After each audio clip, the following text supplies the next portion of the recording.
Spiritual awareness YouTube சேனலை subscribe செய்திடுங்கள். Subscribe பட்டனை click செய்து பெல் சின்னத்தையும் கிளிக் செய்து அன்றாட புது நிகழ்ச்சிக்கான தகவலை பெற்றிடுங்கள்.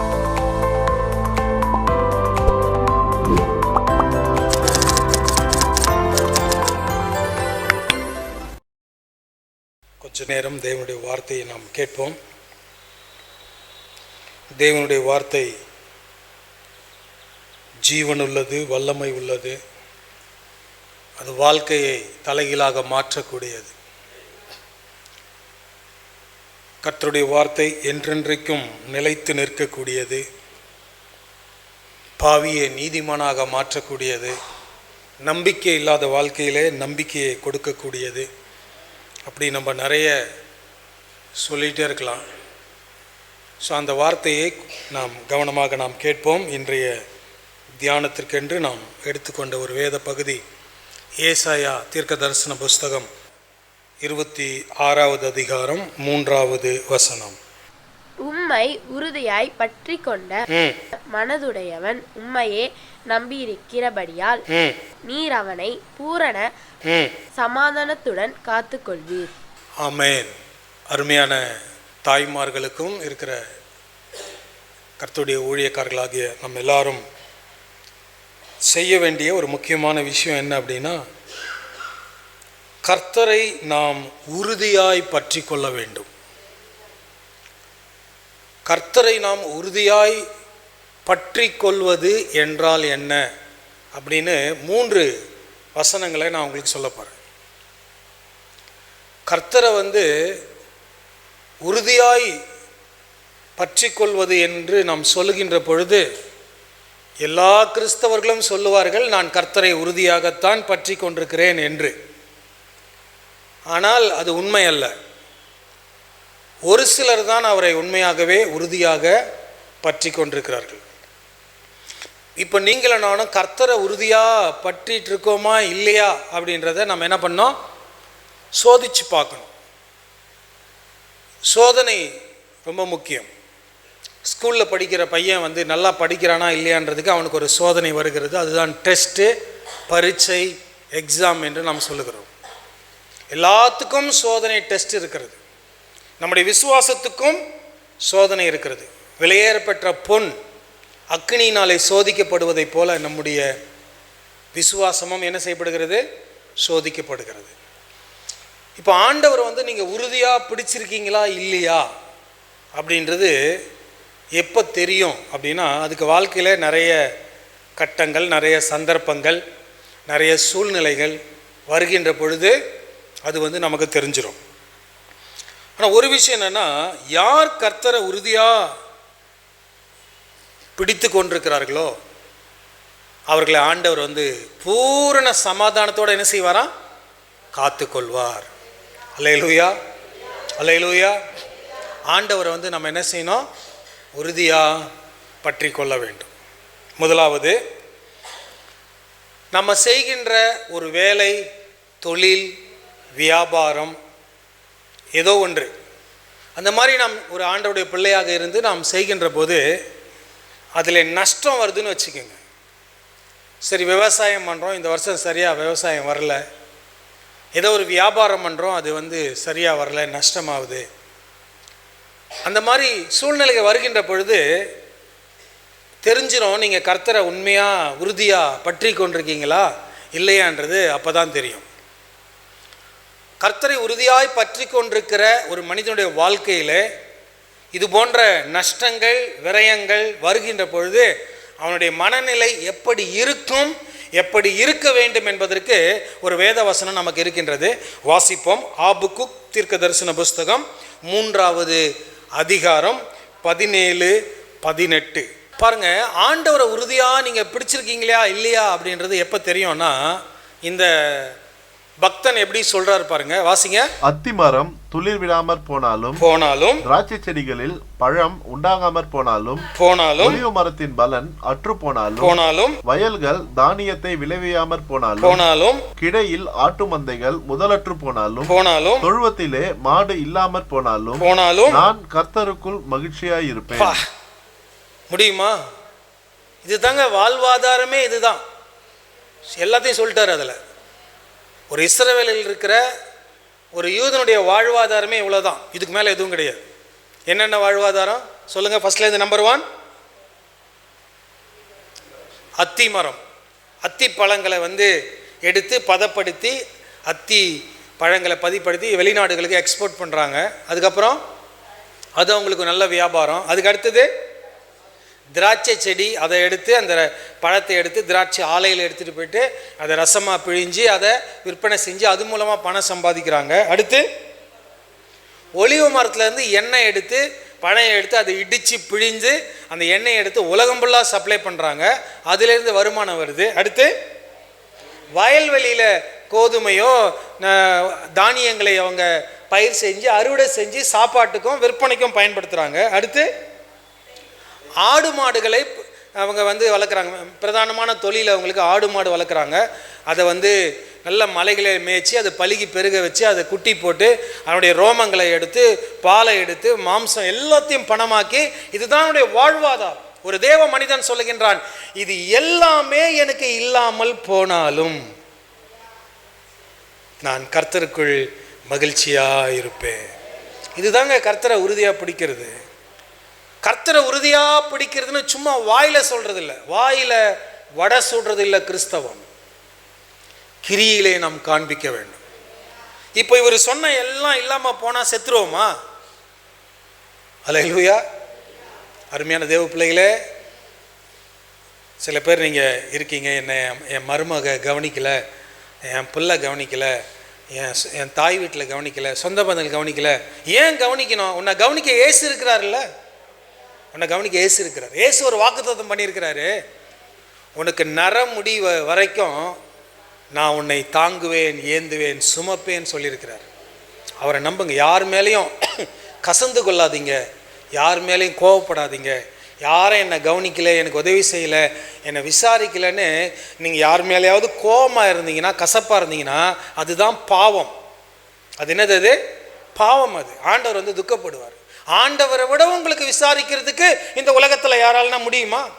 ஆண்டவரை விட உன் பொல்லை விசாரிச்சிருவாரா? ஆண்டவரை விட உன் மக விசாரிச்சிருவாளா?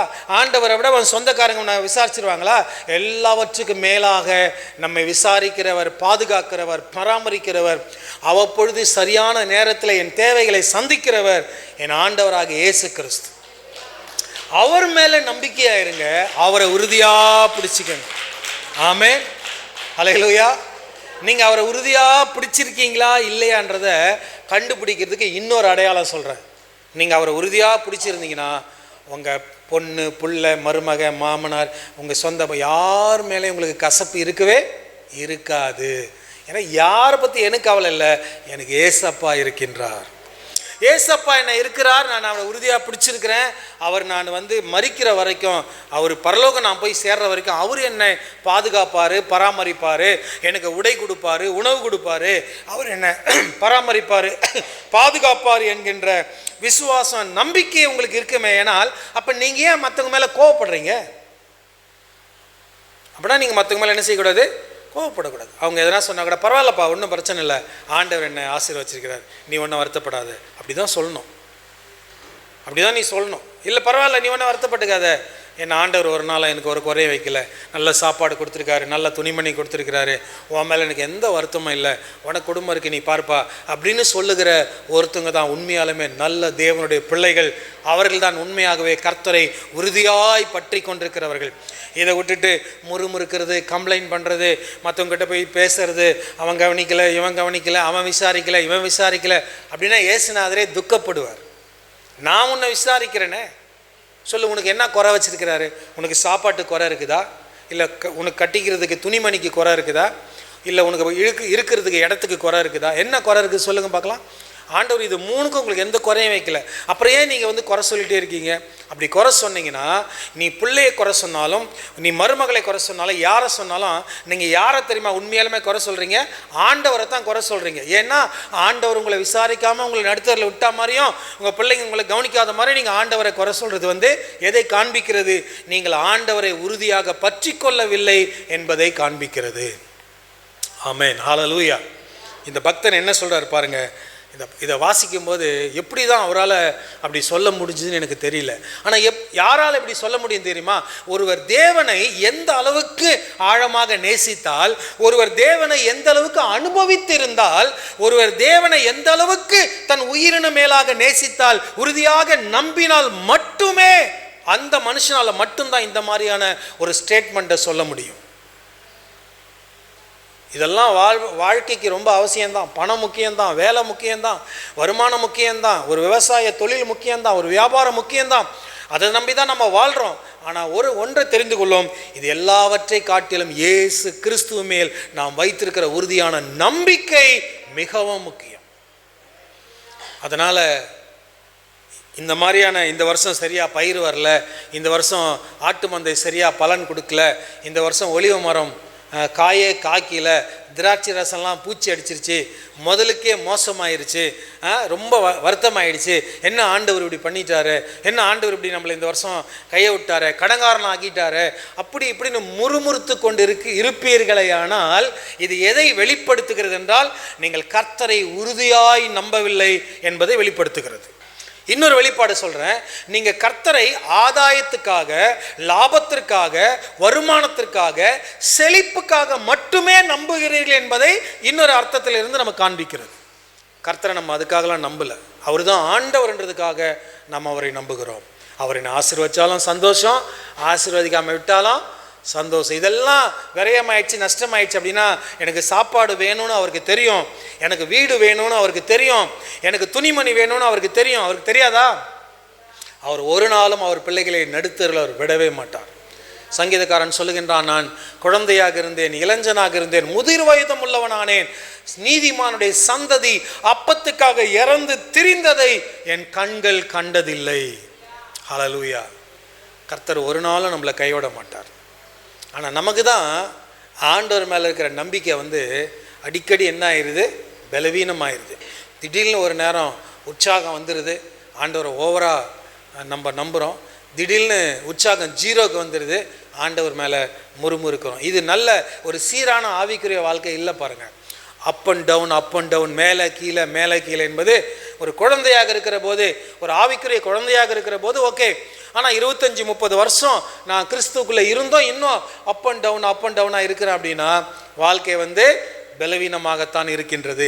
அப்போது கர்த்தரை உறுதியாய் பற்றி கொண்ட மனதை உடையவன் எப்படி இருக்கணும் அப்படின்னா, விவசாயம் நஷ்டமானாலும், ஆட்டு மந்தை பலுகி பெருகாமல் போனாலும், அத்திமரம் கனி கொடுக்காமல் போனாலும், திராட்சை செடி பலன் கொடுக்காமல் போனாலும், ஒலிவ மரம் எண்ணெயை கொடுக்காமல் போனாலும், வயல் நிலங்கள் தானியங்களை கொடுக்காமல் போனாலும் பரவாயில்லை, நான் கர்த்தருக்குள் எப்படி இருப்பேன், மகிழ்ச்சியாக இருப்பேன்.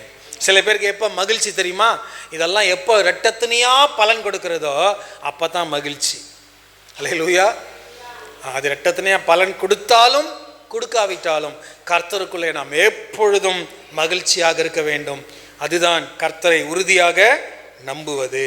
திரும்ப ஒரு வாட்டி கூட படிங்க, ஆபகுக்கு 3ஆம் அதிகாரம் 17, 18, 19 வாசிங்க. அத்திமரம் துளிர் விடாமற் போனாலும், திராட்சை செடிகளில் பழம் உண்டாகாமற் போனாலும், ஒலிவ மரத்தின் பலன் அற்று போனாலும், வயல்கள் தானியத்தை விளைவியாமற் போனாலும், கிடையில் ஆட்டு மந்தைகள் முதலற்று போனாலும்.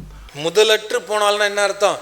பெருக்கம் இல்லை, முதலே இல்லை, ஏதோ நோய் எல்லாம் செத்துருச்சு போல இல்ல, முதலே அற்று போனாலும், தொழுவத்திலே மாடு இல்லாமற் போனாலும் நான் கர்த்தருக்குள் மகிழ்ச்சியாய் இருப்பேன். இதெல்லாம் இருக்கிறதுனாலதான் நான்லாம் கர்த்தருக்குள்ள சந்தோஷமா இருக்கேன் அப்படின்னு நினைச்சிக்காதீங்க. இதெல்லாம் இல்லாமல் போனாலும் கூட நான் கர்த்தருக்குள்ள மகிழ்ச்சியா இருப்பேன். ஆமென். எனக்கு காரு பங்களா வசதியான வீடு இருக்கிறதுனால நான் கர்த்தருக்குள்ள மகிழ்ச்சியா இருக்கேன் நீங்க நினைச்சிக்காதீங்க. நான் நடு ரோட்டில் நடுத்தெருவில் இருந்தாலும் நான் கர்த்தருக்குள்ள மகிழ்ச்சியா இருப்பேன்.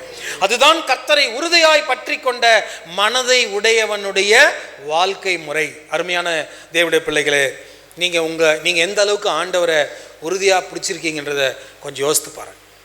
இனிமேல் நீங்கள் முறுமுறுக்கவே கூடாது, உங்கள் வாழ்க்கையை பற்றி நீங்கள் கவலைப்படவே கூடாது, உங்கள் பொண்ணுக்கிட்டேயோ பிள்ளைக்கிட்டேயோ நீங்கள் சண்டைக்கு போகவே கூடாது. அதுதான் நீங்கள் உண்மையாக ரட்சிக்கப்படுறதுக்கான அடையாளம்.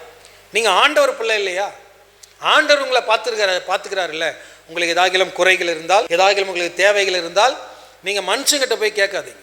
நீங்கள் ஏசப்பா கிட்ட முழங்கால் படிட்டு ஜெபம் பண்ணுங்க. கண்டிப்பாக ஆண்டவர் யார் மூலமாகிலும் உங்களுக்கு அற்புதங்களை செய்வார். நம்பர் 1, ஒரு கர்த்தரை உறுதியாய் பற்றி கொண்ட மனிதனுடைய வாழ்க்கையில் நஷ்டங்கள், பண விரயங்கள் இது மாதிரிலாம் வருகிற போது அவனுடைய மனநிலை எப்படி இருக்கணும்னா, இந்த தீர்க்கதரிசி சொல்கிறது போல் அதெல்லாம் நம்பி நான் இல்லை ஆண்டவரே, அது இருந்தாலும் ஸ்தோத்திரம், இல்லைனாலும் ஸ்தோத்திரம், ஆனால் நான் உங்களை உறுதியாய் பற்றி கொள்வேன் என்கிற மனநிலையிலே நாம் இருக்க வேண்டும். Point number 1. பாயிண்ட் நம்பர் 2, இரண்டாவது என்னென்னா, சரீரத்தில் வியாதி வருகிற போது, இந்த உலகத்தில் நம்ம இருந்தோம் அப்படின்னா கண்டிப்பாக ஏதாகில ஒரு வியாதி வரத்தான் செய்யும். இப்போ நான் கண்ணாடி போட்டிருக்கேன்ல, இந்த கண்ணாடி போட்டுக்கிறது கூட ஒரு வியாதி தான். கண் பார்வை குறைவாக இருக்கிறது கூட ஒரு வியாதி தான். இது சில பேர் பெருமையாகவோ ஸ்டைலுக்காகவோ அணிஞ்சிக்கிறது கிடையாது. கண்ணாடி போடனா கண் பார்வை குறைவாக இருக்குதுன்னு அர்த்தம். எந்த நோயும் இல்லாமல் இருக்கலாம், ஆனால் கண்ணாடி போட்டிருப்பார். கண்ணாடி போட்டிருக்கிறதும் என்னது தான், அதுவும் ஒரு பலவீனம் தான். இப்போ சரீரத்தில் பல பிரச்சனைகள் இருக்குது. மேலே பார்க்கறதுக்கு நல்லா இருக்கிறோம், ஆனால் உள்ள பேர்பாட்ஸ் எல்லாம் எப்படி இருக்குன்னு நமக்கு தெரியாது, என்ன நிலைமையில் இருக்குன்னு நமக்கு தெரியாது. ஓகே, ஏதோ ஒரு உடல்நிலை பாதிக்கப்பட்டு உடல்நிலை சரியில்லாமல் நம்ம படுத்துட்டு வேதனையை அனுபவிச்சுட்டு இருக்கிறோன்னு வச்சுக்கோங்க. அந்த மாதிரி சூழ்நிலையில் நீங்களும் நானும் கடந்து போகின்ற பொழுது கர்த்தரை உறுதியாய் பற்றி கொண்ட மனதையுடைய மனநிலை எப்படி இருக்கணும், எப்படி இருக்கக்கூடாது. ஃபஸ்ட்டு எப்படி இருக்கக்கூடாதுன்னா, அந்த நேரத்தில் ஆண்டவரை கேள்வி கேட்கக்கூடாது. ஏன் ஆண்டவரே நீங்கள் என்னை குணமாக்கலை, ஏன் எனக்கு சுகமாக்கலை, ஏன் நான் இப்படி கஷ்டப்படுறேனே, உனக்கு கண் இல்லையா, காது இல்லையா, மூக்கு இல்லையா, ஏன் நீங்கள் சுகமாக்குறவராச்சே, நீங்கள் சப்பானியை நடக்க வச்சிங்களே, மரித்தவங்களை உயிரோடு வர வச்சிங்களே, ஏன் என்னை குணமாக்கலை அப்படின்ற கேள்வி கேட்பது கர்த்தரை உறுதியாய் பற்றி கொள்வதற்கான உண்மையான அடையாளம் கிடையாது. அப்போ என்ன செய்யணும் தெரியுமா? அந்த நேரத்தில் நம்ம என்ன செய்யணும்னா, கர்த்தரை உறுதியாக பற்றி கொண்ட ஒரு மனிதனுடைய ஸ்டேட்மெண்ட்டை நான் உங்களுக்கு சொல்கிறேன். அந்த மனுஷன் என்ன சொன்னார்னா, உலகத்திலேயே யோபை போல சரீரத்தில் பாதிக்கப்பட்டவங்க யாருமே கிடையாது. யோபை போல யாருமே கிடையாது. நான் சிலர் சொல்லுவாங்க, நான் யோபை போல கஷ்டப்படுறேன்னு. யோபுக்கு ஒரே நாளில் 10 பிள்ளைங்க செத்து போயிட்டாங்க. உங்களுக்கு யாருக்காவது ஒரே நாளில் 10 பிள்ளைங்க செத்து போயிட்டாங்களா? ஆனால் சொல்கிறது என்ன தெரியுமா, யோபை போல கஷ்டப்படுறோம். பொய் சொல்லக்கூடாது. யோபை போல யோபு மட்டும்தான் கஷ்டப்பட்டார், வேறு யாருமே என்ன செய்யல, கஷ்டப்படல. ஆனால் யோபு காரணமே இல்லாமல் பயங்கர அவருக்கு தோல் வியாதினால் அவர் ரோட்டில் உட்காந்து மண்ணை சாம்பலை வாரி மேலே போட்டு அவருடைய புண்ணெல்லாம் சீலும் ரத்தமும் வடிஞ்சு அது ரொம்ப அரிப்பு எடுத்து ஓடு எடுத்து தேய்ச்சி சொரிஞ்சு அதில் ரத்தமும் ஜலமும் வடிந்து ஒரு கொடூரமான வியாதியினாலே அவர் பிடிக்கப்பட்டு தாக்கப்பட்டார். அந்த நேரத்தில் அவருடைய ஸ்டேட்மெண்ட் என்ன வருது தெரியுமா, அவர் என்னை கொன்று போட்டாலும் அவர் மேல் நம்பிக்கையாக இருப்பேன். ஒரு உறுதியாக பற்றி கொண்ட மனுஷனுடைய வாயின் வார்த்தைகளை பார்த்தீங்களா? வியாதி வந்தால் என்னங்க, அவர் என்னை கொன்றே போட்டாலும் நம்பிக்கையாக இருப்பேன். உங்களால் சொல்ல முடியுமா? என்ன பெரிய வியாதி? இப்போ நான் கேட்குறேன், வியாதி இல்லாமல் சுகமாக இருக்கவங்கள பார்த்து கேட்குறேன், நீங்கள் மட்டும் எவ்வளோ நாள் உயிராக இருந்துட போகிறீங்க? வியாதியிலேருந்து குணமானவங்களை கேட்குறேன், நீங்கள் மட்டும் குணமாயிட்டீங்கன்னா 1000 வருஷமாக இருக்க போகிறீங்க? வியாதி இருந்தாலும் இல்லாவிட்டாலும் மரணம் என்று ஒன்று நிச்சயமாக நம்ம எல்லாருக்கும் நியமிக்கப்பட்டிருக்கிறது. வியாதிக்காகவோ சுகத்துக்காகவோ தேவன் மேலே வச்சிருக்கிற உறுதியான நம்பிக்கையை இழந்துடாதீங்க. வியாதியோ மரணமோ தற்காலிகமானது, நிரந்தரமானவர் கர்த்தர் மாத்திரமே. அதனால் வியாதினாலே நான் பிடிக்கப்பட்டு மருத்துவமனையில் இருந்தாலும் கஷ்டப்பட்டாலும் ரொம்ப வியாதியின் கொடூரத்தினால நீங்கள் பாதிக்கப்பட்டு அந்த வலியும் வேதனை நீங்கள் அனுபவிச்சுட்டு இருந்தால் கூட நீங்கள் என்ன வாயில் அறிக்கை செய்யணும் அப்படின்னா, என் ஆண்டவர் என்னை கொன்று போட்டால் கூட சரி, நான் அவர் மேலே தான் உறுதியாக இருப்பேனே தவிர ஒரு நாளும் நான் அவர்கிட்ட கேள்வி கேட்க மாட்டேன், அவர்கிட்ட வாக்குவாதம் செய்யவே மாட்டேன். இதுதாங்க கர்த்தரை உறுதியாக நம்புறது. அல்லேலூயா. கர்த்தரை உறுதியாக நம்புகிற ஒரு மனுஷன் இருக்கார், அவர் தான் அப்போஸ்தலனாகிய பவுல். அவர் சொன்னார், நான் ஆராதிக்கிறவர் இன்னார் என்று எனக்கே தெரியும். I know in my gut. என் ஆண்டரை பற்றி தெளிவாக நான் அறிஞ்சு வச்சுருக்கிறேன். அவருக்கு நல்லா அறிஞ்சு வச்சுருந்தார். அவர் சொல்கிறாரு, அவருக்கு உடம்புல ஒரு பிரச்சனை இருந்தது, அதை குணமாக்கும்படி 3 வாட்டி ஆண்டவர்கிட்ட ஜெபம் பண்ணிக்கிறார். இவர் ஜெபம் பண்ணி ஆயிரக்கணக்கான பேர் குணமாயிருக்காங்க. ஆனால் இவருக்கு குணமாகும்படி ஒரு 3 வாட்டி தான் ஜெபம் பண்ணிக்கிறார் பாருங்கள். 3 வாட்டியுமே கர்த்தர் அவருக்கு என்ன கொடுக்கல, சுகத்தை கொடுக்கல. நோ சொல்லிட்டார், உனக்கு சுகம் கொடுக்க முடியாது, அது இருக்கட்டும், அது இருக்கிறது தான் உனக்கு நல்லது அப்படின்னு சொல்லிட்டாரு. இப்போ அதுக்காக பவுல் வருத்தப்படலை, கோவப்படலை. அப்படின்னா இனிமேல் நான் போய் யாருக்கும் என்ன பண்ண மாட்டேன், ஜெபம் பண்ண மாட்டேன். சில பேர் இப்படி ஜெபம் பண்ணுவாங்க. எப்படி தெரியுமா ஜெபம் பண்ணாங்க, ஆண்டவரே நானே சுகமாக இல்லைன்னா நான் போய் எப்படி சுகமாகிறதுக்கு ஜெபம் பண்ணுறதுன்னு சொல்லுவாங்க. இது வேத வசனத்துக்கு முரண்பாடான ஒரு ஸ்டேட்மெண்ட். இது அப்படி கிடையாது. உனக்கு கொடுத்துருக்கிற கிருபை வேற, வரம் வேற, உனக்கு கொடுத்துருக்கிற ஊழியம் வேற, அது வேற விஷயம். ஸோ எல்லாத்தையும் நம்ம இப்போ கன்ஃபியூஸ் பார்ப்போம். பவுலே சுகமா இல்லையே, அவர் எப்படி மற்றவங்களை போய் சுகமாக்கினாரு? அவர் ஜெபம் பண்ணால் மற்றவங்க உடனே சுகமாக வராங்க, ஆனால் அவர் ஜெபம் பண்ணால் அவருக்கு சுகமாக்க மாட்டேங்கிறாரு. அல்லேலூயா. சில பிரபலமான ஊழியக்காரங்க குழந்தை இல்லாதவங்களுக்கு ஜெபம் பண்ணால் உடனே குழந்தை கிடைக்குது, ஆனால் அவங்களுக்கு குழந்தை பாக்கியம் இல்லையே. இதுக்கு போய் நம்ம அதுக்காக ஆண்டவரை கேள்வி கேட்க முடியுமா? அதுக்காக இனிமேல் நான் குழந்தைக்காக ஜெபம் பண்ண மாட்டேன், நீ முதல்ல எனக்கு குழந்தை பாக்கி கொடுன்னு கேட்க முடியுமா? நோ. கர்த்தரை உறுதியாய் பற்றி கொண்டவர்கள் ஒரு நாளும் இப்படி கேட்க மாட்டார்கள். உங்கள் வாழ்க்கையில் நீங்கள் ஒரு நாளும் கர்த்தர்கிட்ட கேள்வி கேட்கவே கூடாது. கர்த்தர்கிட்ட கேள்வி கேட்குற அளவுக்கு நாம் ஒன்றும் அவ்வளோ பெரிய நீதிமான்களும் கிடையாது, அவ்வளோ பெரிய உத்தமர்களும் கிடையாது, அவ்வளோ பெரிய பரிசுத்தவான்களும் கிடையாது. யோபு சொன்ன ஸ்டேட்மெண்ட்டை மனசில் வச்சுக்கோங்க. அவர் கர்த்தரை உறுதியாய் பற்றி கொண்டவர். அவர் என்ன சொல்கிறார்னா, அவர் இந்த சிற்றை என்ன, இந்த வியாதி என்ன, பிரச்சனை என்ன, அவர் என்னை கொன்றே போட்டாலும் கூட பரவாயில்ல, நான் கர்த்தர் மேலே எப்படி இருப்பேன்? உறுதியாக இருப்பேன். நீங்கள் சொல்ல முடியுமா? அப்படி சொன்னீங்கன்னா என்ன நடக்கும் தெரியுமா? ஆனால் அப்படி நம்ம யாரும் சொல்கிறதில்ல. ஆனால் அதுக்கு பேர நம்ம என்ன சொல்கிறோம்? என்னை சுகமாக்கும் ஆண்டவரே, என்னை சுகமாக்கும் ஆண்டவரே என்ன சொல்லுவோமே தவிர, நீங்கள் என்னை கொன்று போட்டாலும் பரவாயில்ல ஆண்டவரே, நான் உங்கள் மேலே உறுதியாக தான் இருப்பேன்னு யாரும் சொல்கிறதில்ல. அப்படி யோபு சொன்னார். சொன்னதுனால ரிசல்ட் என்ன தெரியுமா? அவர் எல்லாம் சுகமாயிட்டார். முன்னிலைமை விட பின்னிலைமை இரட்டத்தனியாக ஆசீர்வதிக்கப்பட்டது. நீ என்னை கொன்று போட்டாலும் சொல்லும்போது ஆண்டவர் கொன்ற மாட்டார். நம்ம எத்தனை வாட்டி என் உயிரை எடுத்துக்க ஆண்டவரேன்னு ஜெபம் பண்ணிக்கிறோம். அவர் என்னைக்காவது அந்த ஜெபத்தை கேட்டிருக்காரா? அவர் அந்த ஜெபத்தை கேட்க மாட்டார். அவருக்கு தெரியும் நம்ம சில நேரம் சரியில்லாமல் ஜெபம் பண்ணுவோம், அறிவு இல்லாமல் ஜெபம் பண்ணுவோம், தப்பு தப்பாக ஜெபம் பண்ணுவோன்னு அவருக்கு தெரியும். அதனால் அவர் நம்ம ஜெபத்தை அப்படியே கேட்டுக்கிறது இல்லை. அவர் ஜெபத்தை அப்படியே கேட்டாலும் அவருடைய சித்தத்தின்படி அவர் நமக்கு என்ன கொடுக்குறாரு? பதில் கொடுக்குறாரு. அல்லேலூயா. நான் எல்லாம் ஜெபம் பண்ணுவேன், கடைசி அப்படி ஜெபம் பண்ணுறேன், ஆண்டவரே எல்லாவற்றையும் உங்களுடைய சித்தத்தின்படி என்ன பண்ணுங்க செய்யுங்கன்னு ஒரு வார்த்தையில் முடிச்சிட்டோன்னா அற்புதமாக தேவன் அதுக்கு என்ன பண்ணுவார்? பதில் அளிப்பார். அப்போது தேவனை உறுதியாய் பற்றி கொண்ட ஒரு மனதை உடவினுடைய சரீரத்தில் பலவீனங்கள் வியாதிகள் வருகிற போது சோர்ந்து போகக்கூடாது, அப்புறம் பயந்து போகக்கூடாது, அப்புறம் மனம் உடைஞ்சு போயிடக்கூடாது. அப்புறம் டாக்டர்லாம் கை விட்டாங்க. டாக்டர் ஒன்றும் கடவுள் கிடையாது. மருந்து மாத்திரைலாம் கை விட்டுருச்சு. மருந்து மாத்திரை டாக்டர்ஸ்லாம் அவங்க உங்களுக்கு பூரண சுகத்தை கொடுக்க முடியாது. அவங்கெல்லாம் ஒரு முயற்சி பண்ணுறாங்க, ட்ரை பண்ணி பார்க்குறாங்களே தவிர அவங்களால எந்த கேரண்டி என்ன பண்ண முடியாது, கொடுக்க முடியாது. எந்த மருத்துவர் என்ன தெரியுமா சொல்லுவார்? முயற்சி செய்து பார்க்குறோம். ஏசு கிறிஸ்து மட்டும்தான் ஓகே நான் உனக்கு குணமாக்கி கொடுக்குறேன்னு சொல்ல முடியும். ஆனால் மீது எல்லாருமே என்ன சொல்லுவாங்க? நாங்கள் முயற்சி செய்து பார்க்கிறோம், அப்படி தான் சொல்ல முடியும். ஏனென்றால் தேவன் தான் எல்லாவற்றுக்கும் மேலானவர். அருமையான தேவனுடைய பிள்ளைகளே, நிறைய வயசான தாய்மார்கள் இருக்கீங்க. வயசாகிற போது கண்டிப்பாக சரீர பலவீனங்கள் வரத்தான் செய்யும். கை கால் வலிக்கும், முட்டு வலிக்கும், கண் பார்வை குறையும், பல பிரச்சனை இருக்கும். அதுக்காக நீங்கள் வருத்தப்படாதீங்க. வயசாகிற போது இயற்கையாக எல்லாருக்கும் வரக்கூடிய ஒன்று தான் அது. அதுக்காக நீங்கள் கவலைப்படாதீங்க. ஆனால் அந்த இடத்துல நீங்கள் சொல்ல வேண்டிய ஒரு உற்சாகமான, ஒரு தைரியமான, ஒரு விசுவாசமான வார்த்தை என்ன தெரியுமா? ஆண்டவரே, நீர் என்னை கொன்று போட்டாலும் நான் உன் மேலே எப்படி இருப்பேன்? நம்பிக்கையாக இருப்பேன். உங்களை ஆராதிக்கிறத நிறுத்த மாட்டேன், சர்ச்சைக்கு போகிறத நிறுத்த மாட்டேன், பைபிள் படிக்கிறத நிறுத்த மாட்டேன், ஜெபிக்கிறத நிறுத்த மாட்டேன். என்னால் முடிகிற வரைக்கும் ஆண்டவரே நான் உங்களுக்கு செய்கிற ஆராதனைகளை செஞ்சுட்டே தான் இருப்பேன் என்கின்ற ஒரு உறுதியான ஸ்டேட்மெண்ட்டை நாம் சொல்ல வேண்டும். அடுத்து யோபு சொன்னார் பாருங்க, கர்த்தர் கொடுத்தாரு, கர்த்தர் எடுத்தாரு, கர்த்தருடைய நாமத்திற்கு ஸ்தோத்திரம் சொல்லிட்டு யோபு தன் நாவினால் பாவம் செய்யவில்லை. ஹல்லேலூயா. அருமையான தேவனுடைய பிள்ளைகளே, நம்முடைய வாழ்க்கையில் நாம் வாயின் வார்த்தைகளை குறித்து ரொம்ப கவனமாக இருக்கணும். உங்கள் வாயின் வார்த்தைகளை கர்த்தர் கவனமாக கேட்டுட்ருக்காரு. யாரும் கேட்கலன்னு இஷ்டத்துக்கு நீங்கள் பாட்னு பேசிடாதீங்க, சாபம் விட்டுறாதீங்க, சபிச்சிடாதீங்க, தப்பான வார்த்தைகளை சொல்லிடாதீங்க. ஆண்டவர் உங்கள் வார்த்தைகளை கவனித்து கேட்டுக்கொண்டிருக்கின்றார். ஸோ மூணாவது, முதல்ல என்ன சொன்ன?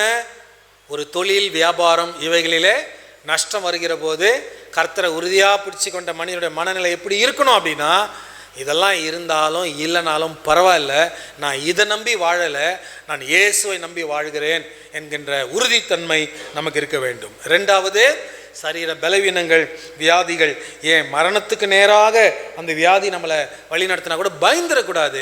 சரி அப்படியே மறிச்சிட்டா எங்கே போக போகிறோம்? ஏசப்பா கிட்டெல்லாம் போக போகிறோம். அதனால் பயப்படக்கூடாது, தைரியமாக சொல்லணும், ஆண்டவரே நீர் கொன்று போட்டாலும் நான் உண்மையில் எப்படி இருப்பேன்? நம்பிக்கையாக இருப்பேன்.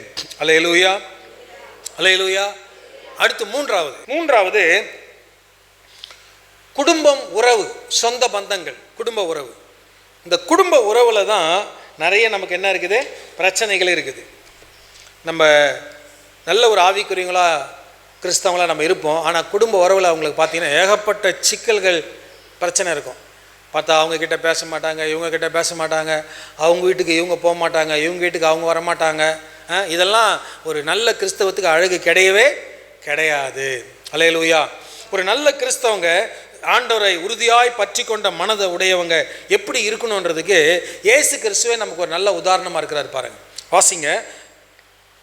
மத்தேயு எழுதின சுவிசேஷ புஸ்தகம் 12வது அதிகாரம் 47வது வசனத்திலிருந்து 50வது வசனம் வரைக்கும். கர்த்தருக்கு ஸ்தோத்திரம். வாசிக்க நாம் கேட்போம். அப்பொழுது ஒருவன் அவரை நோக்கி, உம்முடைய தாயாரும் உம்முடைய சகோதரரும் உம்மோடே பேச வேண்டும் என்று வெளியே நிற்கிறார்கள் என்றான். தம்மிடத்தில் இப்படி சொன்னவனுக்கு அவர் பிரதியுத்தரமாக, என் தாயார் யார், என் சகோதரர் யார் என்று சொல்லி தம்முடைய கையை தமது சீஷர்களுக்கு நேரே நீட்டி, இதோ என் தாயும் என் சகோதரரும் இவர்களே, பரலோகத்தில் இருக்கிற என் பிதாவின் சித்தத்தின்படி செய்கிறவன் எவனோ அவன் எனக்கு சகோதரனும் சகோதரியும் தாயுமாய் இருக்கிறாள். அதாவது நல்ல சத்தியத்தை பேசுவாங்க. ஆனால் தான் குடும்பம் மனைவி பிள்ளைங்கன்னு வரும்போது சத்தியத்தை காம்ப்ரமைஸ் பண்ணிடுவாங்க. அவங்க கர்த்தரை உறுதியாக பிடிச்சிக்கணும் கிடையவே கிடையாது. அப்போ தான் பிள்ளைகளாக இருந்தாலும் யாராக இருந்தாலும் கர்த்தரை உறுதியாக பிடிச்சி கொண்டவங்க எப்படி இருக்கணும்னா, இப்போ இயேசுக்கு இந்த இடத்துல தாயும் உடன் பிறந்தவங்களையும் நடுத்தரில் விட்டணும்னு சொல்லலை அவர். அப்படி அர்த்தம் அது இல்லை.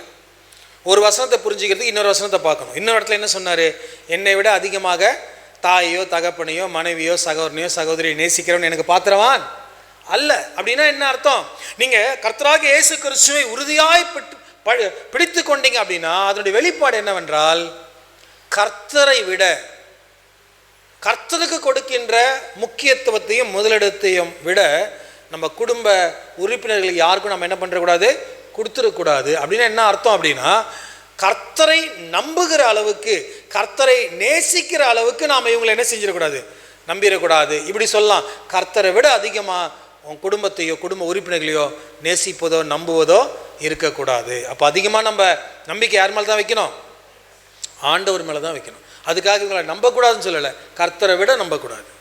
அல்லேலூயா. இப்போ கர்த்தர் ஒன்றை வெளிப்படுத்துகிறாரு, இவங்க அதுக்கு ஏர்மாறாக சொல்கிறாங்கன்னு வச்சுக்கோ. அப்போ கர்த்தர் சொல்கிறத விட்டுட்டு இவங்க சொல்கிறத நீங்கள் செய்ய ஆரம்பிச்சிட்டிங்கன்னா அங்கே தான் நீங்கள் என்ன பண்ணுறீங்க, உங்கள் குடும்பத்தை நீங்கள் காம்ப்ரமைஸ் பண்ணிக்கிறீங்க. குடும்பத்துக்கு நீங்கள் முக்கியத்துவம் கொடுத்துட்றீங்க, கர்த்தரை நீங்கள் அங்கே முக்கியத்துவம் கொடுக்காம போயிடுறீங்க. அதுக்காக கர்த்தர் கோவப்பட மாட்டார், ஏன்டா இப்படி பண்ணன்னு கேட்கவும் மாட்டார், ஒன்றும் பிரச்சனை இல்லை. ஆனால் அது எதை காண்பிக்கிறது, நீங்கள் கர்த்தரை உறுதியாக பிடித்து கொள்ளவில்லை என்பதை காண்பிக்கிறது. அல்லேலூயா. அந்த இடத்துல நீங்கள் என்ன செய்யணும், மனைவியாக இருந்தாலும் அங்கே நீங்கள் ஃபைட் பண்ணணும், எதிர்த்து நிற்கணும். இல்லைம்மா அப்படி கண்டிப்பாக செய்ய முடியாது, ஆண்டவர் இப்படி தான் செய்யணுன்றாரு, வசனம் அப்படி தான் சொல்லுது, கர்த்தரை உணர்த்திட்டாரு, இதை தான் நம்ம செய்வோம், இதுதான் கர்த்தருக்கு சித்தம், நீ சொல்கிறபடி என்ன பண்ண முடியாது, செய்ய முடியாது அப்படின்னு நாம் அதில் என்ன செய்ய வேண்டும், உறுதியாக நிற்க வேண்டும். அப்போ கர்த்தரை உறுதியாய் பற்றி கொண்ட மனதை உடையவன் தான் மனைவியாக இருந்தாலும் பிள்ளையாக இருந்தாலும் நெருக்கமான குடும்ப உறவுகளாக இருந்தாலும் கர்த்தருக்கு விரோதமாக கர்த்தருக்கு பிரியமில்லாத சித்தமில்லாத ஒரு காரியத்தில் ஈடுபட வைக்கின்ற பொழுது அந்த இடத்துல சொந்தமாச்சே அண்ணனாச்சே தம்பியாச்சே மனைவியாச்சேன்னு காம்ப்ரமைஸ் பண்ணி அவங்களை பிரியப்படுத்துவதற்காக கர்த்தரை துக்கப்படுத்தக்கூடாது. அப்படி செய்வது கர்த்தரை உறுதியாக பற்றி கொள்வது கிடையவே கிடையாது. எத்தனையோ ஊழியக்காரங்க ஆண்டவரை ஏற்றுக்கொண்டதுனால வீட்டில் இருந்து துரத்தப்பட்டிருக்காங்க. எத்தனையோ ஊழியக்காரங்க ஆண்டவரை ஏற்றுக்கொண்டு ஊழியத்துக்கு ஒப்பு கொடுத்ததுனால அவங்க அப்பா சொல்லிட்டாரு, என்னுடைய சொத்தில் உனக்கு பாகமே கிடையாதுடான்ட்டாரு, துரத்தி விட்டாங்க. அந்த மாதிரி வெளியே வந்த எத்தனையோ நூற்றுக்கணக்கான கர்த்தருடைய ஊழியக்காரங்க இருக்கிறாங்க. அவங்க அதை பற்றி கவலைப்படவே இல்லை. அவங்க போய் சொத்தில் பாகப்பிரிவினை வேணும்னு கேஸ் போடவே இல்லை, அதுக்காக வருத்தப்படவே இல்லை. கர்த்தரை உறுதியாக நம்பி வந்தாங்க. இன்றைக்கி துரத்தி விட்டவங்களோட அவங்க மிகப்பெரிய கோட்டீஸ்வரனாக கர்த்தரை உயர்த்திருக்கிறார். இதுதாங்க கர்த்தரை உறுதியாக பற்றி கொண்ட மனிதனுக்கு தேவன் கொடுக்குற ஒரு மிகப்பெரிய ஆசீர்வாதம். மனைவிமாருங்க சொல்லுவாங்க, நீங்கள் ஏங்க விட்டீங்க, போய் கேஸ் போடுங்கன்னு. இந்த மாதிரி மனைவிமாருங்க பேச்சை தயவு செஞ்சு கேட்காதுங்க. அந்த மாதிரி சொல்கிற மனைவிமாருங்க ரட்சிக்கப்படலைன்னு அர்த்தம். அவங்க இயேசுவை உறுதியாக பிடிச்சிக்கலன்னு அர்த்தம். அவங்க நீ கெட்டு போகிறதுக்கு வழி சொல்கிறாங்க. வேதத்தின்படி அது சரியானதல்ல. ஆண்டவரை நம்பி வந்திருக்கிறோம், அவங்கள விட கர்த்தர் உங்களை கண்டிப்பாக உயர்த்துவார். ஒரு ஊழியக்கார் சாட்சி சொன்னார், எங்கள் வீட்டில் அந்த மாதிரி என்னை துரத்தி விட்டாங்க, எங்கள் அப்பா பாகம் கொடுக்க மாட்டேன், எங்கள் அப்பா பெரிய லேண்ட்லார்டு, எனக்கு பாகம் கொடுக்க மாட்டேன்னு சொல்லிட்டாரு. ஓகே, நாங்கள் வந்துட்டோம், அன்றைக்கி நான் கர்த்தருடைய ஊழியம் பண்ணுறேன், எனக்கு கூட பிறந்த அண்ணன் தம்பி சொந்தக்காரங்களாம் இருக்கிறாங்க, ஆனால் இன்றைக்கி என் குடும்பத்திலேயே நான் தான் இன்கம் டேக்ஸ் கட்டுறேன் அப்படின்னு சொன்னார். அப்படின்னா என்ன? இன்கம் டேக்ஸ் கட்டுற அளவுக்கு தேவனை உயர்த்திருக்கிறாரு, ஆனால் என் கூட பிறந்த எவனுமே இன்கம் டேக்ஸ் என்ன பண்ணல, கட்டல. இதை விட உங்களுக்கு என்ன ஆசீர்வாதம் வேணும்? அப்போ சத்தியத்தை நாம் சரியாக புரிந்து கொள்ள வேண்டும். கர்த்தரை உறுதியாக நம்புங்க. கர்த்தரை உறுதியாய் நம்பினவர்கள் ஒரு நாளும் பிச்சைக்காராய் போனதே இல்லை. கர்த்தர் அவங்கள செல்வ சீமான்களாக ஆசீர்வதித்து உயர்த்தி வைத்திருக்கிறார். ஆகவே கர்த்தரை உறுதியாய் பற்றி கொண்ட மனதை உடையவன் உம்மையே நம்பி இருக்கிறபடியினால், ஆமென், ஆண்டவனை எப்படி காத்துக்குவாரா? பூரண சமாதானத்துடனே காத்துக்கொள்வார். திரும்ப அந்த வசனத்தை வாசித்துருவோம். ஏசாயா 26:3. உம்மை உறுதியாய் பற்றி கொண்ட மனதை உடையவன் உம்மையே நம்பி இருக்கிறபடியினால் நீர் அவனை பூரண சமாதானத்துடனே காத்துக்கொள்வீர். நீங்கள் வியாதியில் இருந்தாலும், நஷ்டத்தில் இருந்தாலும், சொந்த பந்தங்களால் வெறுக்கப்பட்ட சூழ்நிலையில் இருந்தாலும் நீங்கள் எப்படி இருப்பீங்க தெரியுமா? சமாதானமாக இருப்பீங்க, பீஸ்ஃபுல்லாக இருப்பீங்க, சந்தோஷமாக இருப்பீங்க, மகிழ்ச்சியாக இருப்பீங்க. ஆமென். இப்போ கர்த்தரை நீங்கள் உறுதியாக பிடிச்சிப்பீங்களா? கர்த்தரை உறுதியாக பிடிச்சிக்கிறதுனா கர்த்தரை எங்கேயோ இருக்கிறாரு அவரை போய் கட்டிமாக பிடிச்சிக்கிறதுன்னு அர்த்தம் கிடையாது. கர்த்தரை உறுதியாக பிடிச்சிக்கிறதுன்றது மனதில் ஆண்டவர் மேலே நம்ம வச்சிருக்கிற அசைக்க முடியாத நம்பிக்கை. வசனம் அப்படி தானே சொல்லுது? உம்மை உறுதியாய் பற்றி கொண்ட, சொல்லுங்க, மனதை உடையவன். அப்போ கர்த்தரை உறுதியாக பிடிச்சிக்கிறது கையில் கிடையாது, மனசில். அல்லேலூயா. கர்த்தரை நீங்கள் மனசில் உறுதியாக பிடிச்சிக்கங்க. நீங்கள் மரிக்கிற வரைக்கும், பரலோகத்துக்கு போய் சேர்ற வரைக்கும் கர்த்தர் உங்களை பொறுப்பெடுத்து கொள்வார். கர்த்தர் உங்களை பாதுகாத்து கொள்வார். கர்த்தர் உங்களுக்கு ஒரு நன்மையும் குறைபடுறதுக்கு விடவே மாட்டார். எல்லாரும் கண்களை மூடி கர்த்தரை நோக்கி நாம் பார்ப்போம்.